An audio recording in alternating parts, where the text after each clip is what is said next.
अस्सलामुअलैकुम dear students, आज की क्लास में हम स्टडी करेंगे। जैसे लास्ट क्लास में हमने डायमेंशन स्टडी किए थे, इसके अलावा हमने सेल्फ असेसमेंट क्वेश्चन को सॉल्व किया था पार्ट 1 में। इसके अलावा uncertainty calculation and error calculation को देखा था। जबकि पार्ट 2 में आप देखेंगे टेक्स्ट बुक के न्यूमेरिकल्स। टेक्स्ट बुक के जितने भी न्यूमेरिकल्स हैं वो आप इस वीडियो में देखेंगे विदाउट डायमेंशन। डायमेंशन के लास्ट क्लास जो है जो पार्ट है वो कंप्लीट करवा दिया था, इसलिए इस पार्ट में सिर्फ और सिर्फ आप टेक्स्ट बुक के न्यूमेरिकल्स का सॉल्व देखेंगे। अच्छा, ये पीडीएफ आपको वीडियो के डिस्क्रिप्शन में दिए गए लिंक से आप डाउनलोड कर सकते हैं। Now we move towards the textbook numericals. Text book का जो फर्स्ट न्यूमेरिकल है, इसमें आपको फर्स्ट क्वेश्चन में कहा गया है percent uncertainty. What is the percent uncertainty of the measurement. ये हमारे पास ट्रू मेजरमेंट है, जबकि ये हमारे पास है uncertainty in the measurement. So we denote the uncertainty by del x and denote the true value by x। Now the percent uncertainty का जो फॉर्मूला है वो है आपके पास del x divided by x multiply by 100। सो del x 0.25 and x की value आपके पास है 3.67 मल्टीप्लाई बाय 100। ये आपके पास आ जाएगी परसेंट अनसर्टेनिटी। नेक्स्ट एग्जाम्पल में आपको what is the area and approximate uncertainty of the circle of radius, यानी सर्किल के रेडियस का हमें गिवन है, जबकि हमें परसेंट अनसर्टेनिटी फाइंड करनी है।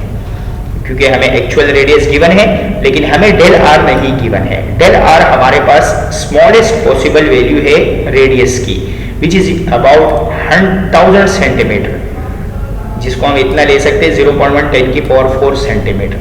ये हम अप्रोक्सीमेशन कर रहे हैं, यानी मिनिमम रेडियस की हम पॉसिबल वैल्यू ले रहे हैं। आप इसमें 4 एक्सपोनेंट तक लिए गए हैं, इसलिए हमने 4 एक्सपोनेंट में जो मिनिमम वैल्यू थी वो कंसीडर की। जैसे 0.1 is the minimum value in exponent 4। Now we are interested to find the area of circle. Area of circle के एरिया का जो फॉर्मूला है वो हमारे पास है पाई आर स्क्वायर।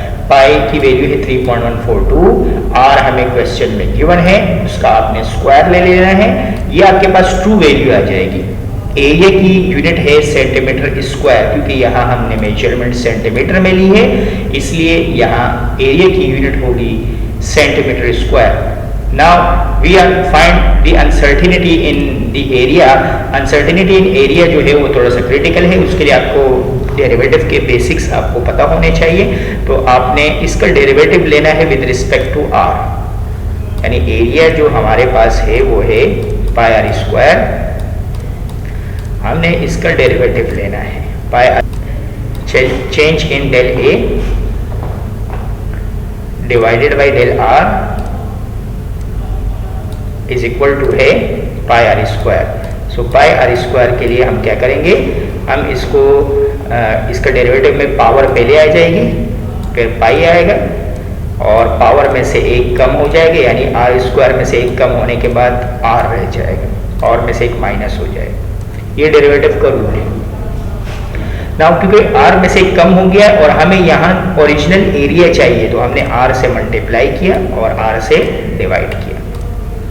r से मल्टीप्लाई r से डिवाइड होने के बाद ये हमने ये जो del r यहाँ न्यूमरेटर में है, ये डिनोमिनेटर में है, और डिनोमिनेटर से ये न्यूमरेटर में चले जाएगा, दूसरी तरफ जाएगी, इक्वल के दूसरे साइड जाएगी, तो ये एक्सप्रेशन आपके पास बन जाएगी। Now pi r multiply with r which is equal to pi r square, और pi r square आपके पास ओरिजिनल एरिया हो जाए। Now substitute all the values। ये del a यहाँ a मल्टीप्लाई हो रहा है, इधर राइट हैंड साइड पे आके डिवाइड हो जाएगा। Now del r की वैल्यू हमें क्वेश्चन में गिवन है। We consider the smallest uncertainty possible। हम यहाँ पे स्मॉलेस्ट अनसर्टेनिटी कंसीडर करेंगे। del r की जगह हम ये वैल्यू सब्स्टिट्यूट करेंगे और a की जगह हम ओरिजिनल वैल्यू डिवाइड करने के बाद ये हमारे पास हमारे पास क्या आ गई, अनसर्टेनिटी इन दी मेजरमेंट। जिसे क्वेश्चन में हमसे पूछा गया था अप्रोक्सीमेट अनसर्टेनिटी बताइए एरिया में। एब्सोल्यूट अप्रोक्सीमेट अनसर्टेनिटी के लिए ए यहाँ डिवाइड हो रहा है, दूसरे तरफ जाके ये मल्टीप्लाई हो जाएगा, तो ओरिजिनल वैल्यू से आपने इसको मल्टीप्लाई कर देना है, यहाँ आपके पास डेल ए आ जाएगा। डेल ए आने के बाद आपने इसको इस तरह शो करना है कि this is the actual value and del A is the uncertainty in the measurement. ये जो क्वेश्चन है क्वेश्चन नंबर 2, ये सिमिलर है, ये जो अभी मैंने क्वेश्चन करवाया बिल्कुल इसी के सिमिलर है, जस्ट आर की वैल्यू चेंज की है। आर की वैल्यू आपको दे दी गई है 3.7 10 की पावर 4, जबकि लास्ट क्वेश्चन में 3.1 थी। तो ये आपने डू इट योरसेल्फ करना है, और इसके अलावा ये जो पीडीएफ है इसका सॉल्व वो आपको वीडियो की डिस्क्रिप्शन से आप लिंक से डाउनलोड कर सकते हैं। Now moves toward the third question, an aeroplane moves with a velocity of how long means time आपको फाइंड करना है, it takes to travel 1 kilometre, क्योंकि यहाँ वेलोसिटी भी किलोमीटर में दी है और डिस्टेंस भी आपको वो किलोमीटर में दिए गए हैं, तो इसलिए कन्वर्ट करने की जरूरत नहीं है। लेकिन फॉर एग्जांपल कोई स्टूडेंट कन्वर्ट करना चाह रहा है तो वो कन्वर्ट करके भी जब सॉल्व कर लेगा तो आंसर उनका सेम आएगा। We know the basic formula S is equal to VT, तो क्योंकि हमें टाइम फाइंड करना है तो डिस्टेंस डिवाइडेड बाय वेलोसिटी जो है वो हमारे पास टाइम है। डिस्टेंस की वैल्यू हमें गिवन है 1, जबकि वेलोसिटी की वैल्यू हमें गिवन है 850। डिवाइड करने के बाद हमारे पास टाइम आएगा आवर में, क्योंकि वेलोसिटी हमें किलोमीटर पर आवर में दी गई है, इसलिए हमने क्योंकि वही वेलोसिटी यूज की तो इसलिए टाइम हमारे पास आवर में आएगा। नाउ इन सेकंड, अगर आपको सेकंड में कन्वर्ट करना है तो एक आवर में आपके पास 3600 सेकंड होते हैं, उससे आपने मल्टीप्लाई कर देना है जिससे आपके पास टाइम आ जाएगा सेकंड में। Now moves toward the next question. Next question में आपको एक रेक्टेंगुलर होल्डिंग टैंक दिया गया है जिसका लेंथ आपको दिया गया है, विड्थ दिया गया है और इसके अलावा वॉल्यूम दिया गया है और आपको डेप्थ मालूम करना है। तो यहाँ हमारे पास लेंथ वॉल्यूम का जो फॉर्मूला है वो है length multiply bye width multiply by height. तो यहाँ जो हाइट है वो हम डेप्थ के फॉर्म में यूज कर रहे हैं। डेप्थ का मतलब गहराई में कितना हमें गहराई फाइंड करनी है, तो which is equal to D and D is equal to H, यानी एच जो हाइट है उसको हम डी के इक्वल ले रहे हैं। एक्चुअल वैल्यू रखने के बाद आपने मल्टीप्लाई कर देना है और फिर मल्टीप्लाई से ये डिवाइड में आ जाएगा, जबकि जिससे आपके पास डायमीटर आ जाएगा। Now moves toward the fifth question. Fifth question में आपको find the volume of the rectangular underground water tank has a storage capacity 1 by 1.9 millimeter by 9 meter by 1.2 meter by 0.8 meter, यानी आपको लेंथ, वेट और height दिए गए हैं। तो आपने एक लेंथ सपोज कर लिया, दूसरा आपने वेट सपोज कर लिया और तीसरा आपने उसका हाइट सपोज कर लिया और वॉल्यूम आपने फाइंड कर दिया which is equal to length multiply by weight multiply by height. तीनों वैल्यू सब्स्टिट्यूट करने के बाद मल्टीप्लाई करने के बाद आपके पास, क्योंकि यहाँ मेजरमेंट मीटर में है तो इसलिए वॉल्यूम की यूनिट हो जाएगी मीटर क्यूब। क्वेश्चन नंबर 6 में आपको दो इक्वेशन दी गई है, x is equal to VT square plus 2AT and x is equal to V0T plus 2AT square. इन दोनों इक्वेशंस को हमें चेक करना है कि either it is dimensionality incorrect और डायमेंशनलिटी करेक्ट। तो आप जब सॉल्व करेंगे तो आंसर आपके पास फर्स्ट वाले पार्ट का इनकरेक्ट आएगा जबकि सेकंड वाले पार्ट का करेक्ट आएगा। अब हम कैसे सॉल्व करें इसको, हमने ये इक्वेशन लिख ली। अब इस इक्वेशन में हमारे पास लेफ्ट हैंड साइड में x है विच इज डिस्टेंस और डिस्टेंस का डायमेंशन हमारे पास होता है l। वेलोसिटी का डायमेंशन हमारे पास है lt माइनस 1 एंड टाइम के ऊपर स्क्वायर है तो t के ऊपर स्क्वायर आ जाएगा। 2 जो है वो कांस्टेंट है which is dimensionless and acceleration is equal to lt minus 2 और टाइम की जगह हमारे पास आ जाएगा t। मल्टीप्लाई करने के बाद पावर आपस में ऐड हो जाएंगे दोनों के। 2 माइनस 1 जो है वो आपके पास 1 के इक्वल आएगा। Similarly minus 2 plus 1 which is equal to minus 1।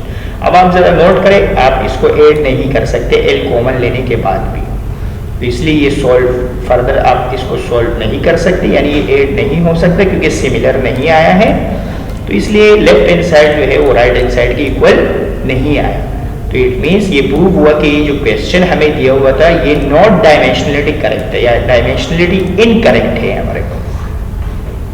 or dimensionality incorrect. Okay, so now we move toward the B part. B part में आपके पास x is equal to v naught t plus 2ab square. Velocity का जो dimension है, distance का dimension l है हमारे पास, जबकि velocity यहाँ v नॉट मतलब velocity at origin, velocity at origin जो है वो आपके पास है lt माइनस 1. टाइम का जो डायमेंशन है वो है capital T, 2 is dimension less. Acceleration का डायमेंशन है lt माइनस 2 और t स्क्वायर मीन्स टाइम का डायमेंशन है t. और पावर ऐड करने के बाद, क्योंकि यहाँ पावर 1 है, 1 माइनस 1 जो है वो पावर 0 हो जाएगी, और आपको ये बात पता है कि 0 पावर मीन्स 1.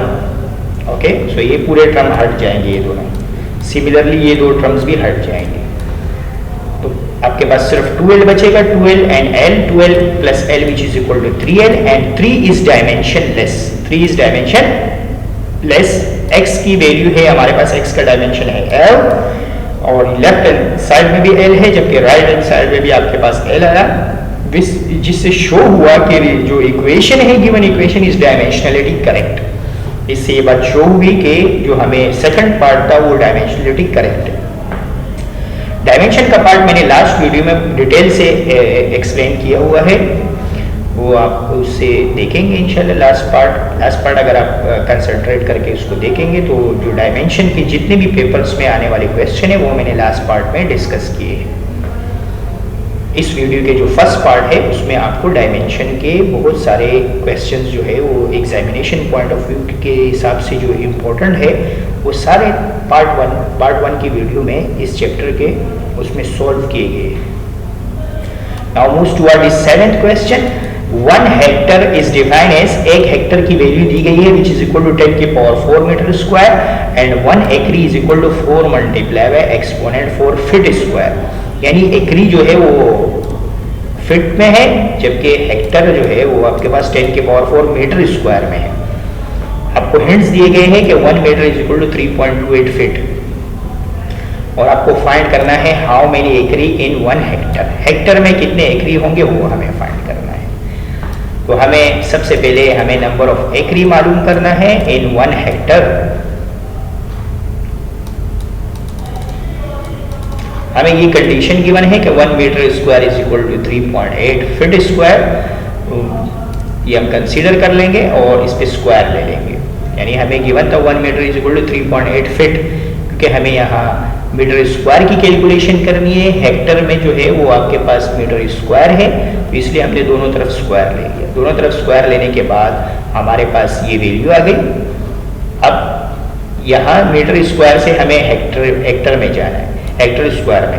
तो हमें ये बात पता है कि 1 हेक्टर स्क्वायर को में चेंज करने के लिए हम इसको 10 की पावर 4 से मल्टीप्लाई करेंगे, क्योंकि हमें क्वेश्चन में गिवन है, ये आपको गिवन है क्वेश्चन नंबर 4 में कि 10 की पावर 4 मीटर स्क्वायर के बराबर.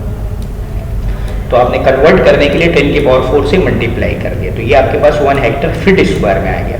और फीट स्क्वायर से हमें एकरी में जाने के लिए हमें ये भी गिवन है क्वेश्चन में कि फीट स्क्वायर को एकरी में ले जाने के लिए आपको ये फैक्टर इस्तेमाल करना होगा, 4 एक्सपोनेंट 4. जब आप इससे डिवाइड करेंगे तो ये एकरी में चेंज हो जाएगा. तो 1 हेक्टर इज इक्वल टू 2.69 एकरी. Now claims that its watches gain or loss not more than 10 seconds in a year. How accurate in this watch is this watch expressed as percentage? आपको time दिया गया है 1 year. 1 year को आप second में change करेंगे. 1 year से second में जाने, 1 ईयर्स में 365.25 डेज है, 24 आपके पास आवर होते हैं हर डेज में, और 60 मिनट है और 60 सेकंड है. मल्टीप्लाई करने के बाद ये आपके पास 1 ईयर का टाइम आ गया. जबकि जो आपके पास अनसर्टेनिटी दी गई है वो 10 सेकंड दी गई है. तो del T is equal to plus minus 10 second for percent accuracy of watch. और हमें लॉस और गेन इन टाइम फाइंड करना है, जैसे हमने लास्ट क्वेश्चन में del X upon X find किया. अगर आप नोट करें वहाँ हमने del X upon X find किया अनसर्टेनिटी के लिए. सिमिलरली यहाँ हम del T upon T find करेंगे, क्योंकि यहाँ हमसे पूछा गया है एक्सप्रेस एज परसेंटेज. परसेंटेज में फाइंड करने के लिए हम इस तरह सॉल्व करेंगे. डेल टी की वैल्यू हमारे पास टी है, जबकि टी की वैल्यू हमें 3.15 10 की पावर 7 ये यहाँ से आई टाइम की वैल्यू. ये वैल्यू यहाँ सब्स्टिट्यूट करने के बाद, डिवाइड करने के बाद मल्टीप्लाई बाय 100 करेंगे तो हमारे पास एक्चुअल आंसर आ जाएगा। Now moves toward the 9th question, और ये हमारे पास तकरीबन लास्ट पार्ट है बुक के, टेक्स्ट बुक के न्यूमेरिकल्स का। इस क्वेश्चन में हमें डायमीटर ऑफ मून दिया गया है और what is the volume of the moon, और हमें volume of the moon find करना है, and how many moon would be needed to create a volume equal to the earth, और हमें ये फाइंड करना है कि कितने मून्स रिक्वायर्ड होंगे अगर हमें अर्थ के जितना वॉल्यूम चाहिए, और हमें रेडियस ऑफ अर्थ दिया गया है किलोमीटर में। हमें वॉल्यूम फाइंड करने के लिए रेडियस चाहिए होता है, इसलिए हम डायमीटर को 2 से डिवाइड करके रेडियस फाइंड करेंगे, और किलोमीटर से मीटर में जाने के लिए 1000 से मल्टीप्लाई करेंगे। Now we will find the volume of the moon, and then we find the number of moons needed to create the volume equal to earth. Volume of moon जो है वो हम स्फीयर सपोज कर रहे हैं, तो sphere का जो फॉर्मूला है वो है 4/3 पाई r³ पुट करेंगे रेडियस ऑफ मून की, हमारे पास वॉल्यूम आ जाएगा मून का। Now we are moves toward the value of n। अब हम जा रहे हैं n की वैल्यू फाइंड करने, और हमें पता है कि अर्थ जो है वो बड़ा है किससे, मून से। कितना बड़ा है, ये n टाइम्स बड़ा है। हमने यहाँ n लिखा, यहाँ हमने अर्थ का वॉल्यूम, अर्थ को भी स्फीयर सपोज किया और मून को भी हमने स्फीयर सपोज किया। यहाँ पे स्फीयर का फॉर्मूला है 4/3 पाई r³, यहाँ रेडियस ऑफ अर्थ यूज करेंगे और यहाँ रेडियस ऑफ मून यूज करेंगे। 4/3 पाई से 4/3 पाई कैंसिल आउट हो गया, और रेडियस ऑफ हमें n मालूम करना, n के लिए वैल्यू मालूम करने के लिए ये वैल्यू यहाँ मल्टीप्लाई से डिवाइड में आ जाएगी, यानी रेडियस ऑफ अर्थ का cube divided by radius of moon का क्यूब, और हम क्यूब जो है वो दोनों साइड से रेडियस ऑफ मून यहाँ मल्टीप्लाई से डिवाइड में आ जाएगी। Now put the value of radius of earth and radius of moon, then हमें पता चल जाएगा कि n की वैल्यू एटलीस्ट जो है वो कितनी है, अप्रोक्सीमेटली इक्वल टू है 49, यानी 49 मून मिलके अर्थ बना सकते हैं, अर्थ की जितना वॉल्यूम ऑक्युपाई कर सकते हैं अगर 49 मून्स मिल जाए। ये जो लास्ट पार्ट है ये एक्स्ट्रा पार्ट है, ये बुक में एग्जाम्पल्स के तौर पे ऐड किया गया है, यानी इस तरह का अगर सवाल आ जाए, वैसे ये क्वेश्चन जो है बुक में शामिल नहीं है, ये मैं आपको एक्स्ट्रा करवा रहा हूँ। यहाँ आपको इनिशियल वेलोसिटी दी गई है और फाइनल वेलोसिटी दी गई है और टाइम इंटरवल दिए गए, और हमें एक्सेलरेशन फाइंड करना है और उसकी अनसर्टेनिटी फाइंड करना है। सबसे पहले हमें एक्चुअल एक्सेलरेशन फाइंड करना होगा। एक्सेलरेशन हमारे पास फॉर्मूला है, so rate of change in velocity find करने के लिए हम फाइनल वेलोसिटी में से इनिशियल वाली वेलोसिटी को माइनस करेंगे और टाइम से डिवाइड करेंगे। टाइम हमें गिवन था 4.2, टाइम से डिवाइड करने के बाद ये हमारे पास ओरिजिनल एक्सेलरेशन आ गया, यानी विदाउट अनसर्टेनिटी। अनसर्टेनिटी यहाँ पे फाइंड करने के लिए हमें इनिशियल वेलोसिटी की भी अनसर्टेनिटी फाइंड करनी होगी, फाइनल वेलोसिटी की भी, और टाइम का भी निकालना होगा, और इनकी अनसर्टेनिटीज को प्लस कर देना होगा। उसके बाद हमारे पास एक्सेलरेशन की अनसर्टेनिटी आएगी, क्योंकि एक्सेलरेशन डिपेंड कर रहा है इनिशियल वेलोसिटी पे, फाइनल वेलोसिटी पे एंड टाइम पे। तीनों वैल्यूज पुट करने के बाद यहाँ हम अनसर्टेनिटी की वैल्यू पुट कर रहे हैं और यहाँ हम इनिशियल वैल्यू पुट कर रहे हैं। पुट करने के बाद, सॉल्व करने के बाद आपके पास, और इसके बाद ए यहाँ डिवाइड है, राइट हैंड साइड पे आके मल्टीप्लाई हो जाएगा, और यहाँ ए की वैल्यू जो आपने निकाली है 3.9, उसको सब्स्टिट्यूट करने के बाद, मल्टीप्लाई करने के बाद आपके पास डेल ए की वैल्यू आ जाएगी, और उसके बाद आप ये आंसर शो कर सकते हैं इस तरह, ए plus O minus del A. ये हमारे पास ओरिजिनल एक्सेलरेशन आ गया, जबकि ये हमारे पास अनसर्टेनिटी इन दी एक्सेलरेशन आ गया।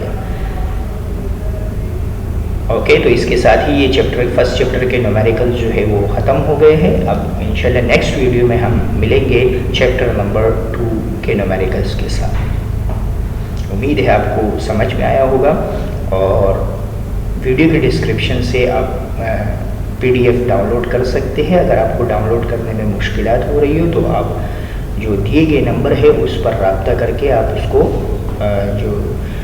आप उनसे PDF फॉर्म ले सकते हैं। ओके, अल्लाह हाफिज़।